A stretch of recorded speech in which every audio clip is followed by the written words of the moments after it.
what's up with y'all? In today's video, I'm gonna break down the secrets to achieving consistency like a pro. I know we all have days when we play like a god, then the next day we play like we're missing the thumb. Whether you're looking to improve or simply to stay motivated, you click the right video. From editing to aiming, I'll help you create a routine that works for you.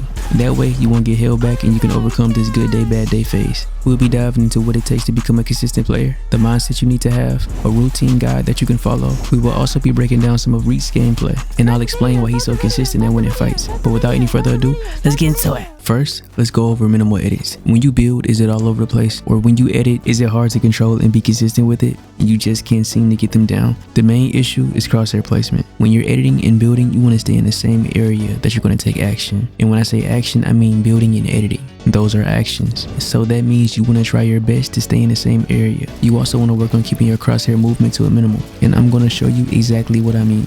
Okay, now let's say you're trying to have good crosshair placement, right? And you want to do what? 90s, triple edits, basically everything you do. But there's a certain way you want to go about doing it to make sure it's consistent. Let's say I wanted to do 90s, right? I wouldn't do my 90s like this. Well, it's really impossible to do that. See how wonky that is?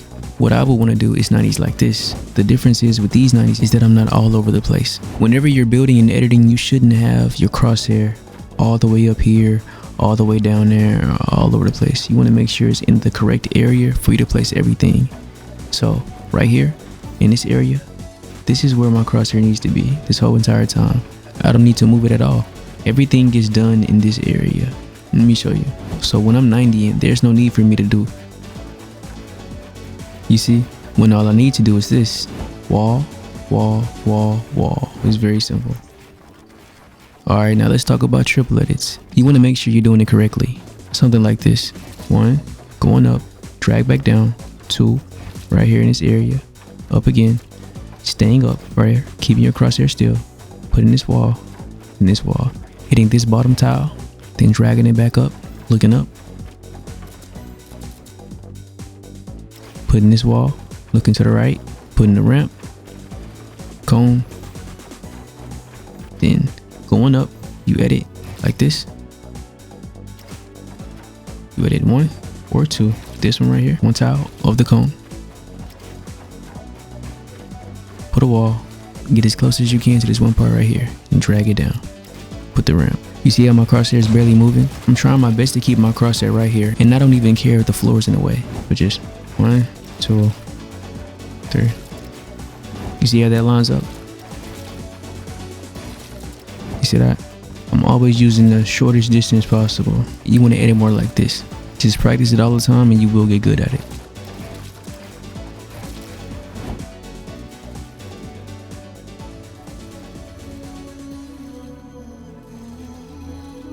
Same thing with walls. This is the wrong way to edit a wall. Now you may think nothing is wrong with this. Of course my edits are going through, but I'm doing a lot of unnecessary movement. You see right here?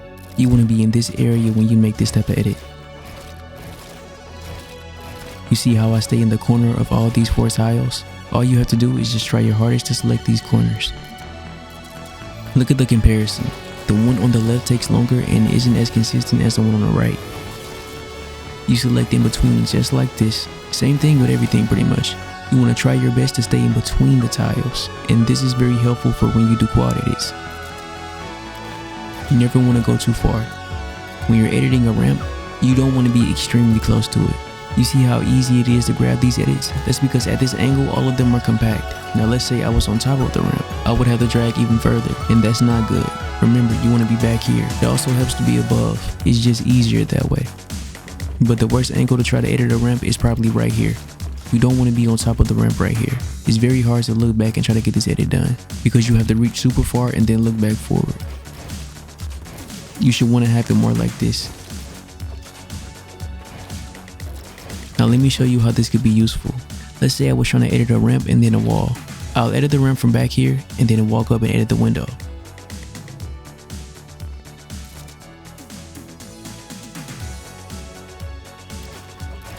Versus me standing on top of the ramp doing this long swipe and then editing a window. Of course I got it done, but that was a lot of unnecessary movement. Next up we have aiming. You want to make sure you have consistent aim. You can have the best builds and the best edits in the world, but it really doesn't matter if your aim is bad. So that's why it's also very important to work on that. And luckily for you, I have the two best creative maps for that. One is a Raiders map and the other one is a Sense Finder map.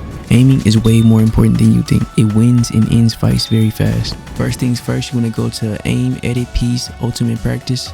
This map is extremely useful and it's very slept on. I'm going to put the code on screen. The best thing about this map is that it helps you find your sensitivity. This is the only map out right now that can do this. Basically, you walk over here to Settings Calibrator and it's going to ask you your input. You can put keyboard and mouse or a controller, and then you're going to put in your sensitivity, no matter what it is, and you have to put this in. That's how you make sure it's accurate, your look and your ADS. You pick close range or long range. Me, I'm going to pick long range. Then you can start the test. They have the most common ARs that you can use in here. I recommend you use the ones in the game. Also, you want to hurry up because there is a timer. Try your best to track the bot as much as possible. And when the timer's over, they're going to give you a new sense to try.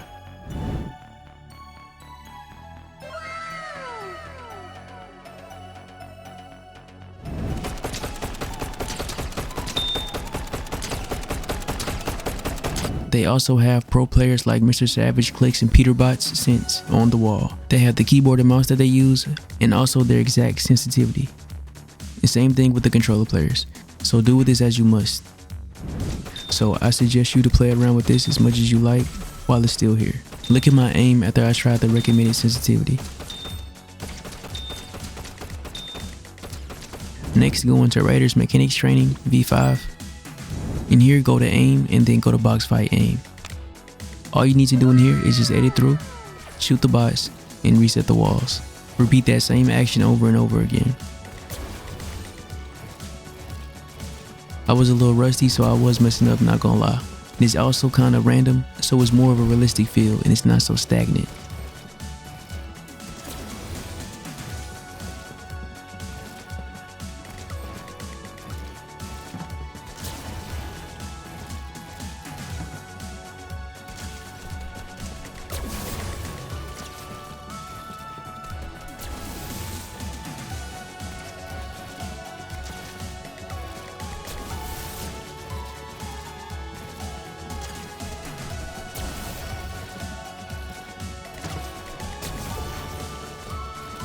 Next up, you want to make sure that you're practicing at 100%. A lot of people think you need to practice slow in order to do it fast. And yes, in some cases that is true, but you need to practice in real game pressure.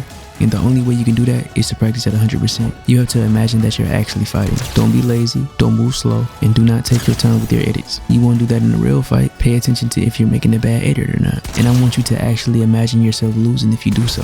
Let's say you practice a lot against bots all day, every day, just taking your time.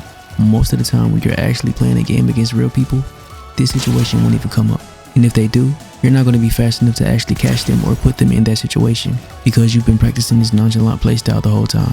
You need to force yourself to be under pressure while playing. The more comfortable you are under pressure, the better you would do under pressure. And when you're actually playing against real people, you're under pressure. Imagine somebody's practicing for a race, right? And they just do like light jogs every day. They're just taking their time, just, like a little light jog.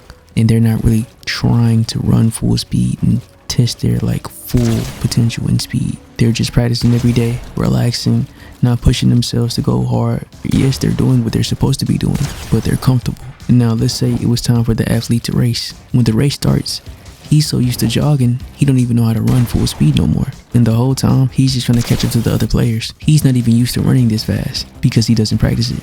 So not only is the race a challenge, but him running full speed himself is a challenge. And that just makes it 10 times harder on him. But let's say he did practice at full speed, and instead of jogging every day, he was running every day at full speed, trying his hardest. When race day comes, he's going to be able to run full speed without trying as hard because he does it every day. And most likely he's going to be able to push himself even further and run even faster. And that's why you want to practice at 100%, because you're only setting yourself back. You want to focus on playing at 100% too. Don't sit there and just be all, oh, I'm gonna wait for this to happen, I'm gonna wait for that to happen. You want to try. Do you think you're going to be the good player or anybody else for that fact, playing nonchalant and not using your full potential? No, it's never going to work. Anybody that's good at the game, they will tell you that they're trying. If they say they're not, they're lying. You have to focus and you have to really try. There is no other way around it. You have to try to be good at the game, especially this game.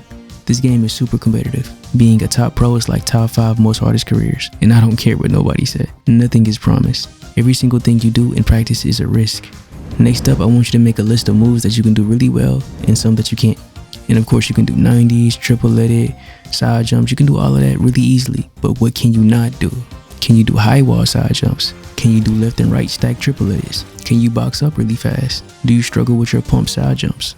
List all of the things that you're not consistent with and put them to the side. Everything that you're already good with and that you do every single day, I want you to put it on hold and hold it off for a minute. And I'm going to tell you guys why. Save your list of inconsistent moves for this next step. You want to stick to a good routine. I'm pretty sure most people say they have a routine, but they don't see improvement from it. And I'm going to tell you why. Every day you get on, you're not focusing on getting better. You're just doing random BS. You know you got time, so you're just playing whatever. You're playing this because your friend wanted you to, or you're just doing this just because why not, or you're just avoiding good players altogether. Either way it goes, you're not doing what you're supposed to be doing. Let's say you only have 4 hours to play the game. What would be the first thing you do?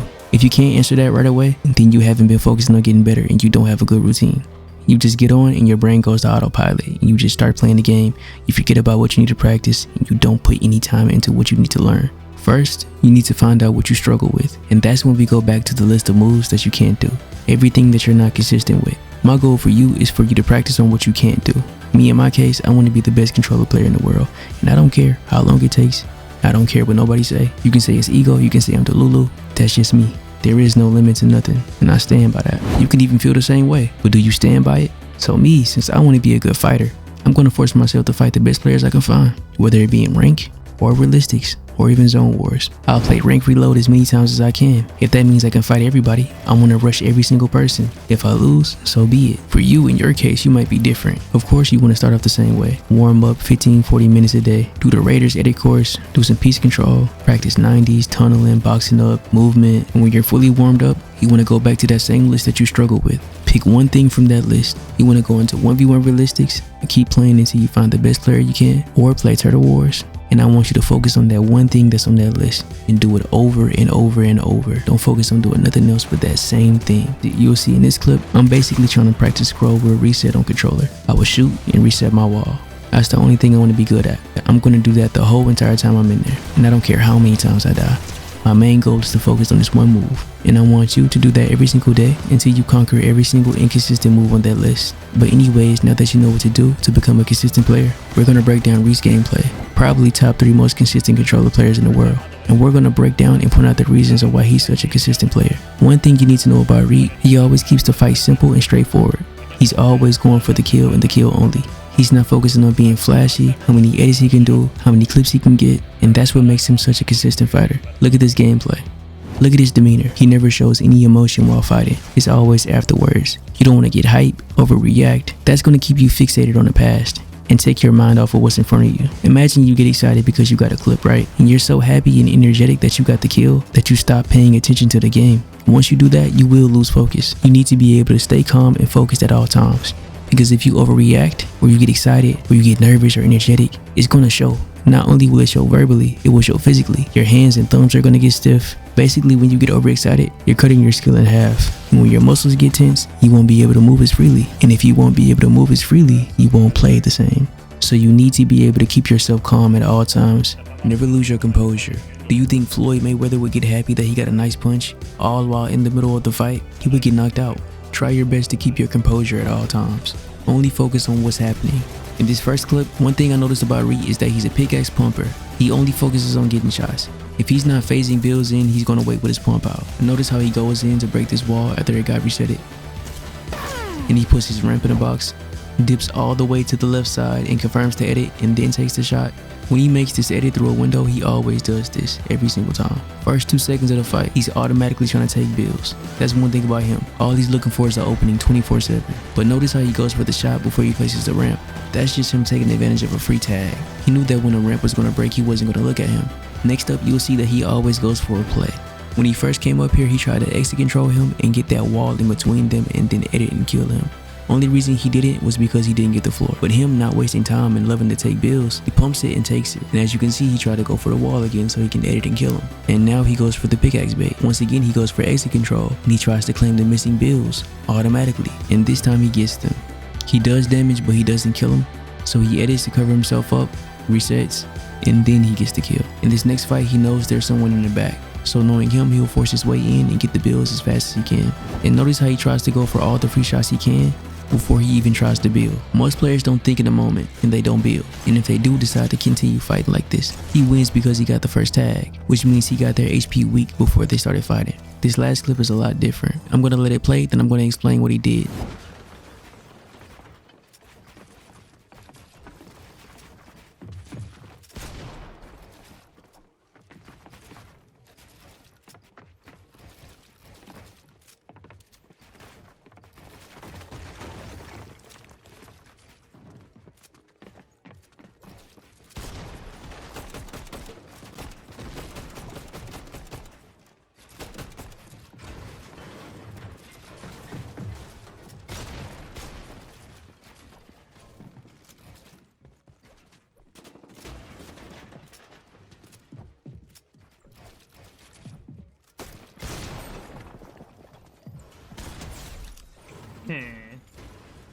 This is low trash ass. In the beginning, you see how he focused on trying to get the wall first. If he would have got this wall, the fight would have ended instantly. He's automatically going for insta-kill plays. So every time if there's an opening to instantly end the fight, he's going to go get it. But when he didn't get the wall, he backed up because he's vulnerable in that spot. He goes up to the top and he doesn't edit right in the box because he could get pre-fired and die. He drops down a level so he doesn't get boxed, and he goes for a side jump play because he notices he didn't build a wall. Once again, he's going for nothing but the kill. He goes to the top to try and get a floor. He doesn't get it, so he backs off and he makes space. He's paying close attention to the footsteps and he's looking for exit control for an easy kill, but it didn't work.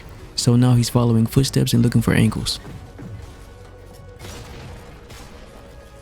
Notice how when he sprays this wall, he's not standing directly in front of it. He's at an angle to where he's hiding behind the wall. And he put a ramp down because he was going to phase in the box.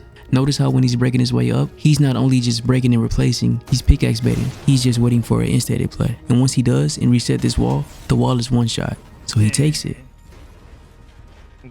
The other player runs out the box. He knows that there's a third party around. He dropped down to the bottom for a better angle. This way he might not get third party this much. But what he really wanted to do was place cones in his box and then shoot him out. He insta edits on him, but he already had this area covered.